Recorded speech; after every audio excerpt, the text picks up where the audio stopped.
The questions that come to mind are, why is it Nicaragua bringing this case? And why of all countries against Germany? Why not the US, the most popular supporter of Israel? Why not against the UK, Canada, or the Netherlands? It is also arguable that those who say Nicaragua has politicized the court in bringing this case to remind them that these international institutions were created in the wake of World War II precisely for this purpose, to prevent the tragedy that is currently unfolding before our very eyes.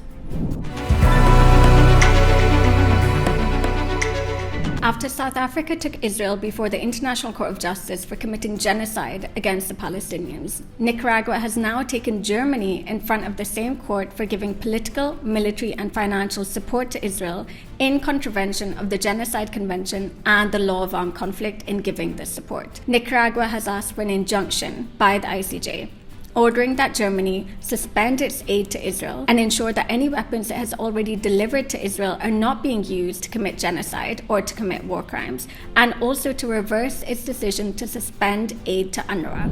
The questions that come to mind are, why is it Nicaragua bringing this case? And why of all countries against Germany? Why not the US, the most popular supporter of Israel? Why not against the UK, Canada, or the Netherlands?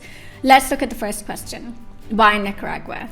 Now, the former brutal dictatorship of the Somozan regime was actually very closely linked to the Israeli government, while the Sandinista rebels were given aid and support by the Palestinian Liberation Movement. It is now that Sandinista government which is in power, and it shares long-standing and friendly relations with the Palestinian people.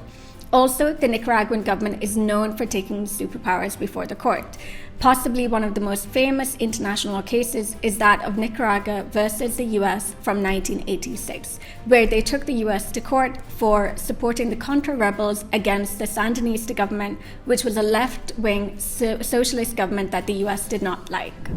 The second question is, why Germany? Why not the US? Now, the United States has not accepted the compulsory jurisdiction of the International Court of Justice, and it has also not agreed to be taken to the World Court under allegations of genocide unless it consents to being taken to the court. Germany, on the other hand, has accepted the compulsory jurisdiction of the court, and that is why this case is quite a bit broader than that brought by South Africa versus Israel, in that it includes not only genocide but also war crimes. Also, another reason why Nicaragua may have chosen Germany and not the UK, Canada, or say the Netherlands, which have also accepted the court's jurisdiction, is because Germany has made Israel's security a part of its reason of state. Angela Merkel, very famously in 2011, said that Israel's security is an element of Germany's reason for being a state in and of itself. And so this unquestioning loyalty, this blinded solidarity for Israel on the part of Germany